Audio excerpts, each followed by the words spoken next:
General William T. Sherman, he served in the Union Army. He watched the horrors of the Civil War firsthand.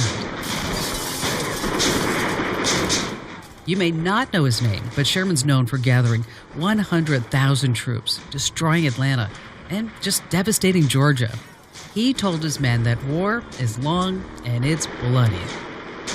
I am tired and sick of war, its glory and all its moonshine. It is only those who have neither fired a shot nor heard the shrieks and groans of the wounded who cry aloud for blood, for vengeance, for desolation. War is hell. General William T. Sherman, 1880.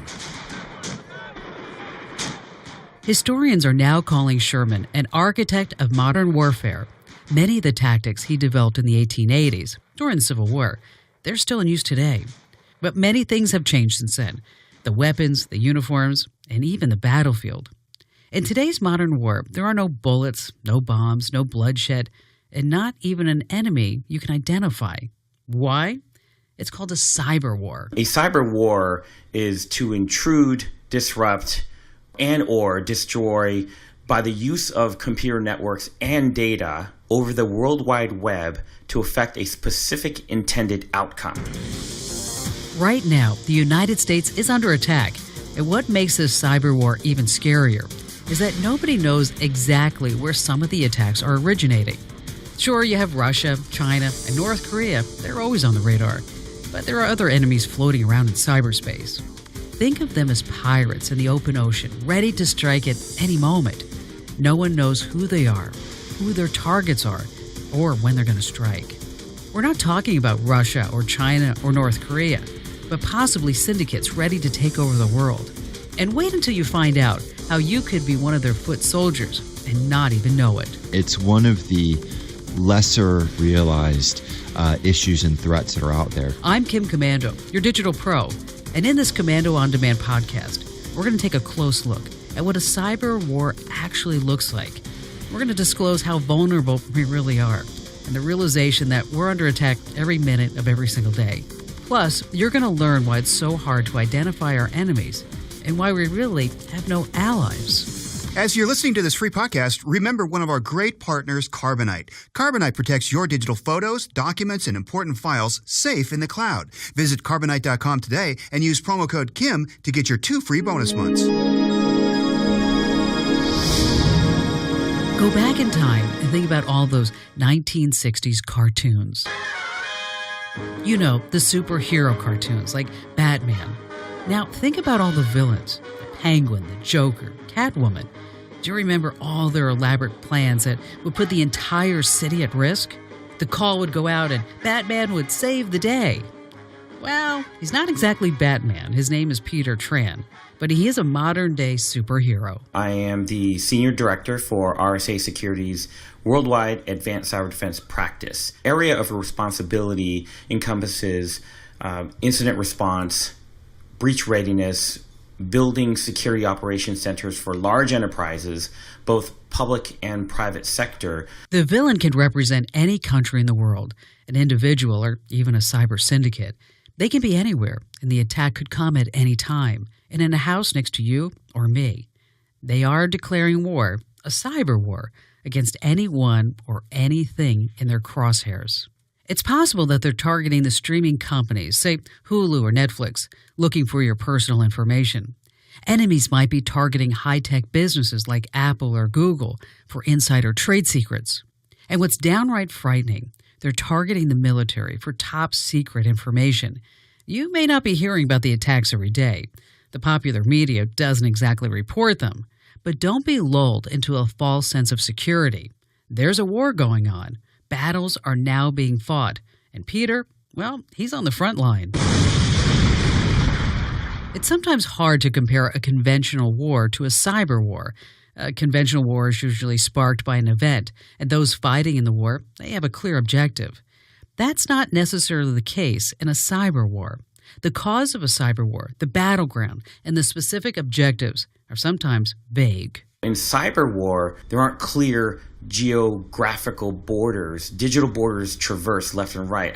Our data can sit here that we think is U.S. data, but it can be stored in 4 different areas across the globe, merely by the use of what we term now is the cloud. The recent email hacks, the ones linked to, say, the 2016 presidential election, exposed a vulnerability in our system that many Americans simply never knew existed. Many people I speak with believe the email hack was designed by the Russians and was totally meant to disrupt the election process. But there may have been another objective. Some consider it just a shot across the bow. We call that the loud and proud.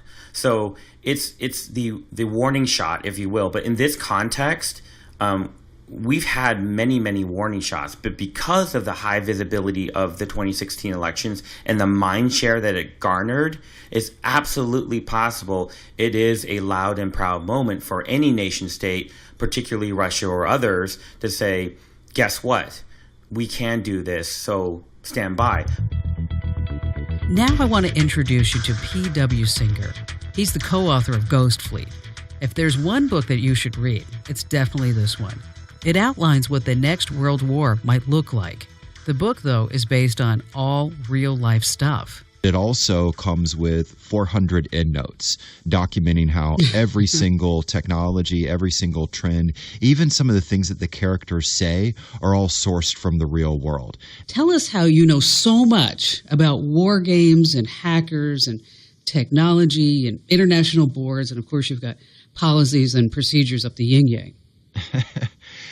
So both the co-author, August Cole, and myself, we come out of the policy, technology, defense world. So I work at a think tank in Washington, D.C. called New America.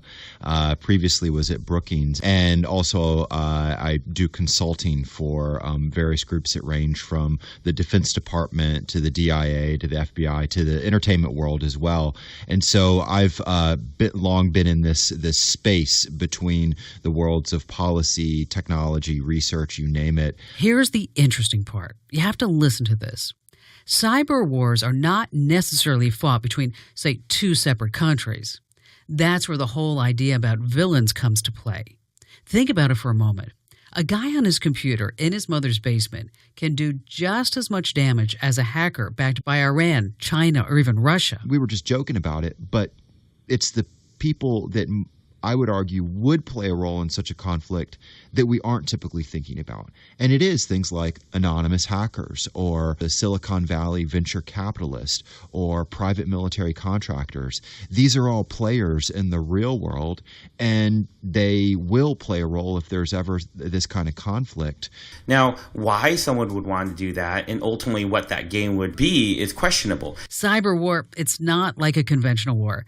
It's not a move, counter move. That's because in cyberspace, that kind of war can quickly escalate and turn into this endless loop. It's like a dog chasing its tail.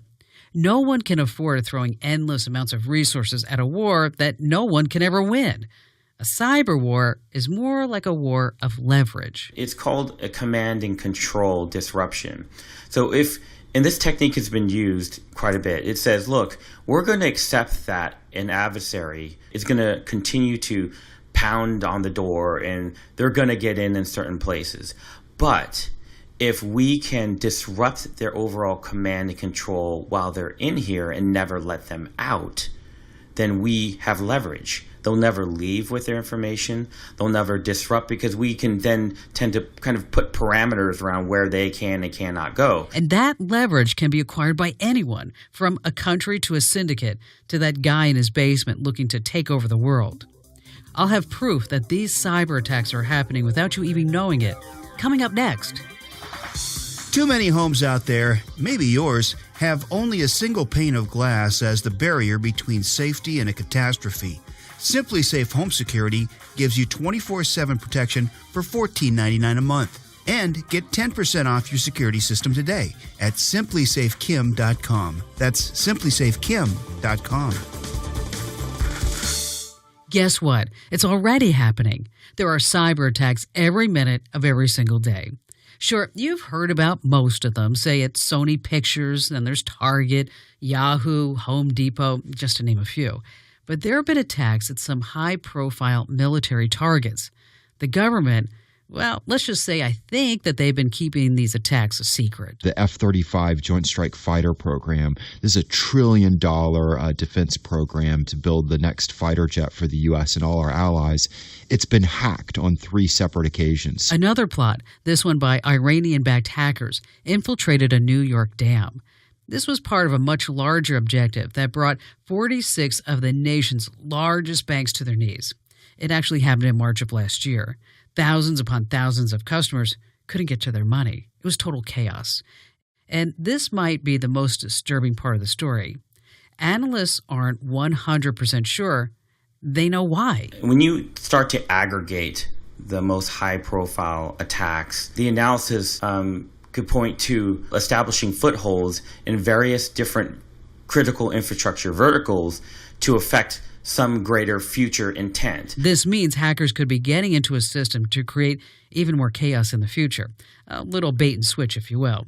They're showing investigators the obvious hack in order to plant a much bigger seed for the future.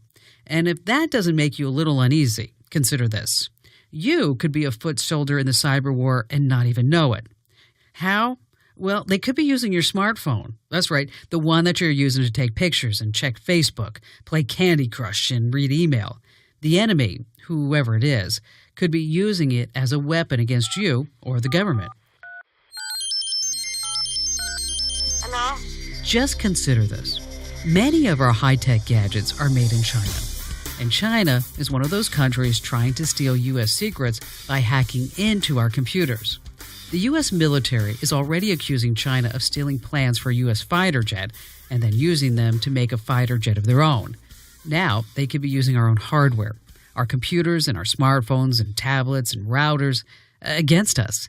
It could be a great opportunity for that country in a cyber war. What you're hitting is the hardware side of this, the idea that everything from our toys and coffee makers to weapon systems are powered by microchips that are not just made but increasingly designed, and particularly in China. Individuals that hear war usually equate that to the guys at the Pentagon are going to handle that. You know, they're going to be in the Situation Room and they're going to handle that. Troops are going to handle that. But what they don't realize is that smartphone, that smart device, is a potential weapon when you start to weaponize cyber war. And then there are those thousands upon thousands of apps downloaded every hour. They could be giving a rogue state access to your smartphone and all the information stored inside. In 2015 alone, 175 billion apps were downloaded across those mobile devices. So if I were trying to launch a cyber war, you better believe I'm going to want as much scale as possible, as many foot soldiers as possible. And how would I best do that? If you think about it. The U.S. military understands the fierce fight ahead of them, and they're looking for all the ammo, weapons, and know-how they can get their hands on.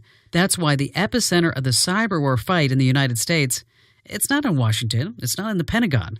It's actually taking place in Silicon Valley. Recently, the Pentagon opened up an office in Silicon Valley. The Secretary of Defense went out there. So, these are things that are happening in the real world. In the what-if scenario, what if there was a major kind of war that entailed the mobilization of a broader society, you definitely have an outreach to Silicon Valley trying to figure out how to draw them in, how to pull their innovation. The United States spends more on the military than any other nation on earth. So you think that we should be the most secure. But 98% of all military communications actually happens on the internet. And you know the deal. Anything that's on the internet is pretty much vulnerable to thieves. Pentagon's own weapons tester looked at the cybersecurity of every single major weapons program in the U.S. military, and in their words, they found, quote, significant vulnerabilities in every single one of them. And that's what they found. That's what we knew of. A second challenge for us is that the weapons, I jokingly call it, is we have the Pontiac Aztecs of war problem. If you remember the Pontiac Aztec, it was... Oh, that was an awful thing. Yeah, it really, but it was going to be great, right? It was going to be a sports car in the front, minivan in the middle, SUV on the back. It was basically going to be all things to all people. And so there's a lot of defense programs that have been like this, where they're trying to be all things to all people, and instead they end up being over-engineered, over-promised, overpriced. We live in a world where everything's connected. Not only our smartphones and computers, but think about it, our washing machines, refrigerators, televisions, even our coffee pots. All that connectivity is supposed to make our lives easier, more enjoyable, less chaotic. But the Internet of Things may be making us so much more vulnerable to attack. Now, I'm not trying to stop progress, but I think that we should all just proceed with extreme caution here. It's bound to happen, so make sure you have enough cash, medicine, and especially a plan to keep your family safe. I'm America's Digital Pro, Kim Komando. Hey, stay up to date with the latest tech news and podcast notifications. Download the free Komando app right now over on iTunes or Google Play. And don't miss this weekend's Kim Komando Show, heard on over 400 top stations nationwide. To find your local station, head over to komando.com/radio. The Epson Workforce Pro Color Inkjet Printer is incredibly fast, two-sided printing that saves you up to 50% on ink and paper.